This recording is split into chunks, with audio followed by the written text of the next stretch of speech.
കാര്യങ്ങൾ ഇപ്പോൾ പഴയ അവസ്ഥയിലല്ല. കുറച്ചുകൂടി ഗൗരവമായി നമ്മൾ കാര്യങ്ങളെ കാണണമെന്നാണ് കേന്ദ്ര സർക്കാർ പറയുന്നത്. അതായത് ഇന്ത്യ പാകിസ്ഥാൻ യുദ്ധത്തിലേക്ക് തന്നെയാണ് കാര്യങ്ങൾ പോകുന്നത്. നമുക്കറിയാം, ഇന്ത്യ കാര്യങ്ങളെ സീരിയസ് ആയി തുടക്കം മുതൽ കാണുന്നുണ്ട്. എന്തായാലും ഒരു പണി പാകിസ്ഥാന് നമ്മൾ കൊടുത്തിരിക്കും.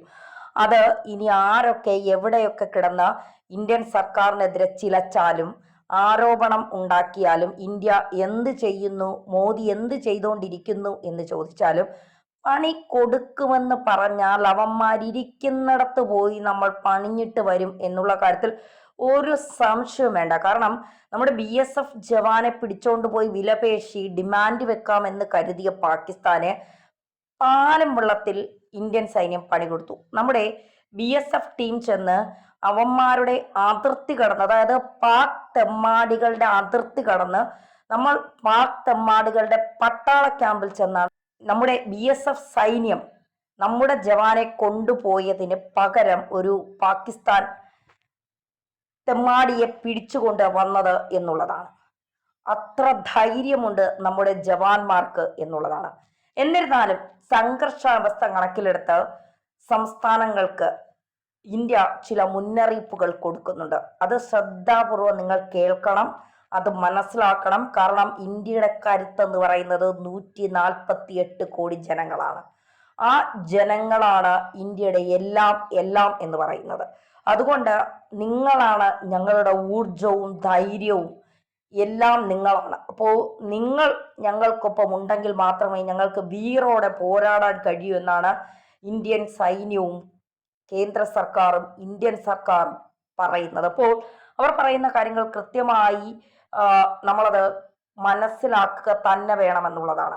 അതായത് ഇന്ത്യ പാകിസ്ഥാൻ സംഘർഷ സാധ്യത ഉണ്ടാകാൻ എന്തായാലും അതിൽ മാറ്റമില്ല എന്ന് നമുക്ക് മനസ്സിലാക്കാം. ആ പശ്ചാത്തലത്തിൽ കേന്ദ്ര സർക്കാർ വിവിധ സംസ്ഥാനങ്ങൾക്ക് ചില മുന്നറിയിപ്പുകൾ കൊടുത്തിട്ടുണ്ട്.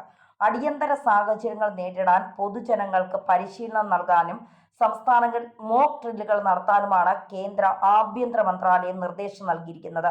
മെയ് 7-ന് മോക്ക് ഡ്രിൽ നടത്താൻ നിരവധി സംസ്ഥാനങ്ങൾക്ക് നിർദ്ദേശം നൽകിയതായി ആഭ്യന്തര മന്ത്രാലയം വൃത്തങ്ങളെ ഉദ്ധരിച്ച് PTI പറയുന്നുണ്ട്.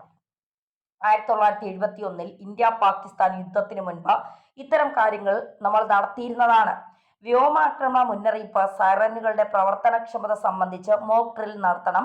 ആക്രമണമുണ്ടായാൽ സ്വയം പരീക്ഷിക്കുന്നതിനെ കുറിച്ച് പൊതുജനങ്ങൾക്ക്, അതായത് സ്വയം പരിരക്ഷിക്കുന്നതിന് എങ്ങനെയാണ് നമ്മൾ അതിൽ നിന്ന് രക്ഷ നേടാം എന്നതിനെ കുറിച്ച് പൊതുജനങ്ങൾക്കും വിദ്യാർത്ഥികൾക്കും പരിശീലനം നൽകണമെന്നാണ് കേന്ദ്ര സർക്കാരിന്റെ നിർദ്ദേശം. മാത്രമല്ല, ഈ അടിയന്തര ബ്ലാക്ക് ഔട്ട് സംവിധാനങ്ങൾ ഒരുക്കൽ, സുപ്രധാന പ്ലാന്റുകളും സ്ഥാപനങ്ങളും നേരത്തെ മറയ്ക്കുന്നതിനുള്ള സംവിധാനം ഒരുക്കൽ, ഒഴിപ്പിക്കൽ പദ്ധതിയും അതിന്റെ പരിശീലനവും തുടങ്ങിയവ നടത്തണം എന്നുള്ള നിർദ്ദേശമാണ് സംസ്ഥാനങ്ങൾക്ക് നൽകിയിരിക്കുന്നത്.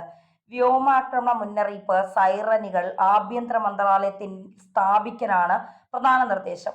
ആക്രമണം ഉണ്ടാകുന്ന പക്ഷം, നമ്മളിപ്പോ പാകിസ്ഥാൻ നമ്മളെ ആക്രമിക്കുന്നു എന്ന് നിങ്ങൾ വിചാരിക്കുക.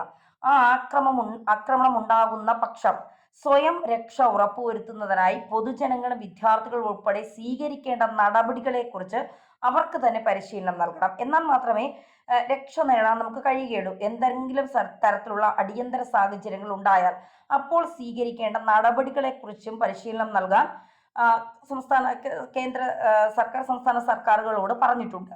അതിനിടെ പാകിസ്ഥാൻ നൽകി വരുന്ന സാമ്പത്തിക സഹായം നിർത്തലാക്കണമെന്ന് ഏഷ്യൻ ഡെവലപ്മെന്റ് ബാങ്കിനോട് ഇന്ത്യ ആവശ്യപ്പെട്ടിട്ടുണ്ട്. ADB മേധാവി മസൂദ് ഖംഡയുമായി നേരിട്ട് നടത്തിയ ചർച്ചയിൽ കേന്ദ്ര ധനകാര്യമന്ത്രി നിർമ്മല സീതാരാമനാണ് ഇക്കാര്യം ആവശ്യപ്പെട്ടത്. ഇറ്റലിയിലെ മിലാനിയിൽ ADBയുടെ 58ാമത് വാർഷിക യോഗത്തിൽ പങ്കെടുക്കവെയാണ് ധനമന്ത്രി ADB മേധാവിയോട് ഇക്കാര്യം നേരിട്ട് ആവശ്യപ്പെട്ടത്.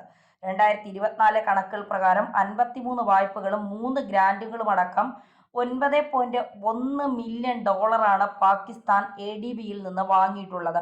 അതുകൊണ്ട് പാകിസ്ഥാൻ ഇനി അത്ര അങ്ങ് കളിക്കണ്ട, മതി, കളിച്ചതൊക്കെ മതി. ഇനി ഞങ്ങൾ കാര്യങ്ങളെ സീരിയസ് ആയി എടുക്കുന്നുണ്ട്. ഞങ്ങൾ മിണ്ടാതെ ഇരുന്നു എന്നാണോ നിങ്ങൾ കരുതിയത്?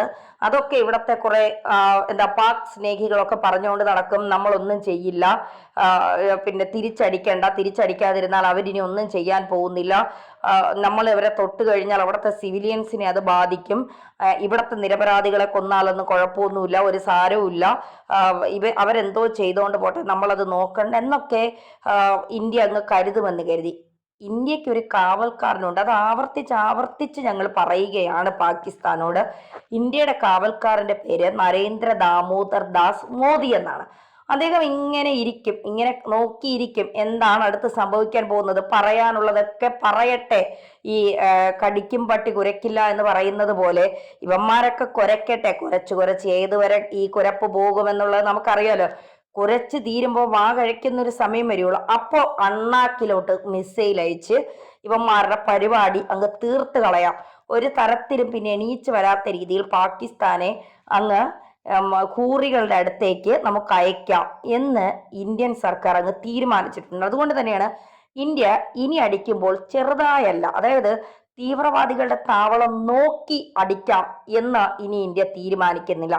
തൽക്കാലം നയതന്ത്ര പ്രകാരത്തിൽ അടിമുടി തേഞ്ഞ് കുത്തുപാളെടുത്ത് പിച്ചച്ചട്ടി കയ്യിലെടുത്തോണ്ടാണ് ഇരിക്കുന്നത്. പ്രധാനമന്ത്രിക്കാണെങ്കിൽ മൂലക്കുരുവാണ്, അതുകൊണ്ട് എഴിക്കാൻ കഴിയാത്ത അവസ്ഥയിലാണ്. പിന്നെ മൊത്തം ഇരുമ്പ് കവാടത്തിൽ എന്നാണ് പറയുന്നത്.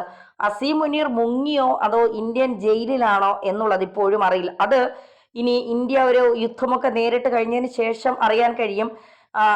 മുനീർ ജീവനോടെ ഉണ്ടോ അതോ തട്ടിക്കളഞ്ഞോ എന്നുള്ളത്. എന്തായാലും അത് കാത്തിരുന്ന് കാണാം. കാരണം ഈ മുനീർ എന്ന് പറയുന്ന